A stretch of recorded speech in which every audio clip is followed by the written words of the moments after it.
Magandang araw po sa inyong lahat, lalo na sa ating mga pinono, kawal, kawani at pamilya na hugbong katihan ng Pilipinas.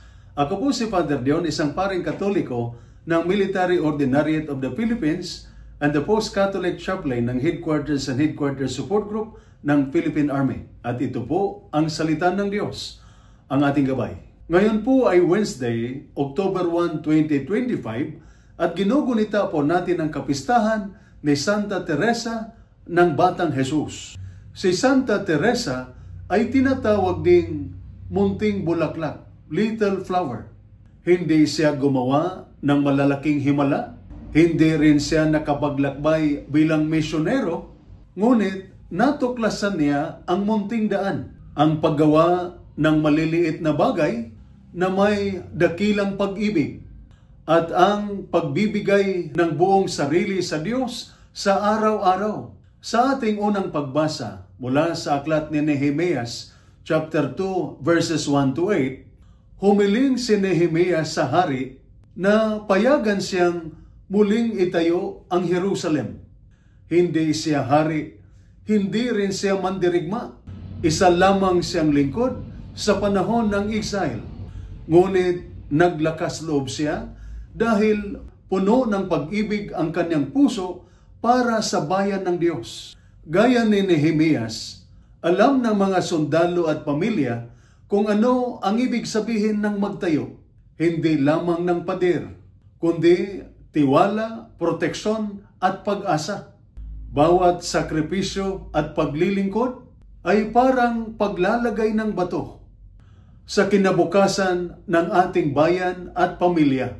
Sa ating ebanghelyo, mula sa ebanghelyo ni San Lucas, chapter 9, verses 57 to 62, malinaw ang salita ni Jesus. Walang sino mang nag-aararo na lumilingon pa ang karapat-dapat sa kaharian ng Diyos. Ibig sabihin, ang pagsunod kay Kristo ay nangangahulugang buong puso at walang atrasan. Alam ito ng sundalo. Kapag ikaw ay nanumpa at nagsuot ng uniforme, hindi na pwedeng umatras. Ang misyon ay nangangailangan ng sakripisyo, oras na malayo sa pamilya, puyat, at kung minsan, buhay mismo ang inialay. Ganoon din ang mga pamilya. Nakikisama sa sakripisyo sa kanilang paghihintay, pagtitiis, at panalangin. Si Santa Teresa ang nagpapaalala na ang katapatan ay hindi lang para sa mga bayani sa digmaan, kundi para rin sa mga ordinaryong tao sa simpleng buhay.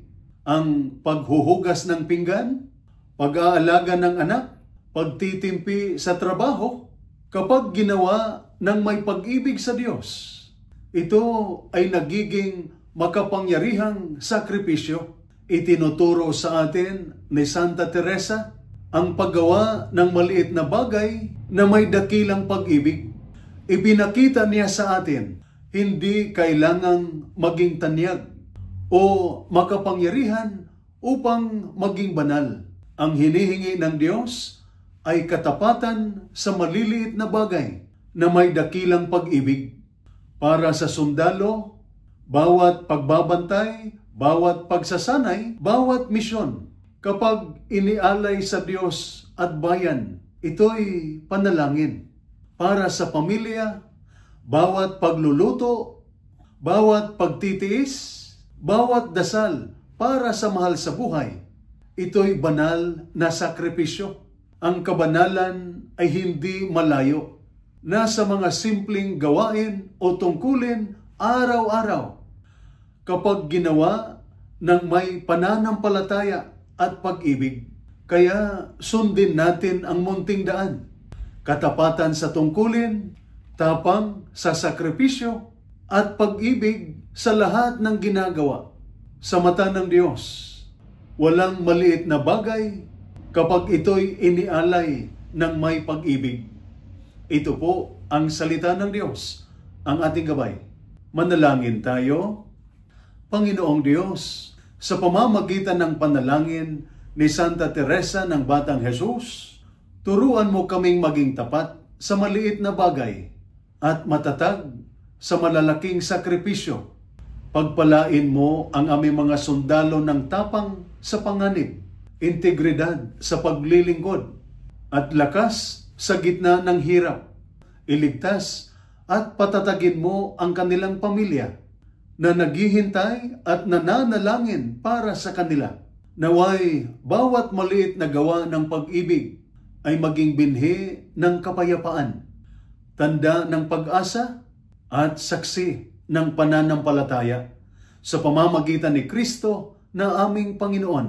Amen. At sumainyo at sa inyong pamilya ang pagpapala ng makapangyarihang Diyos, Ama, Anak at Espiritu Santo.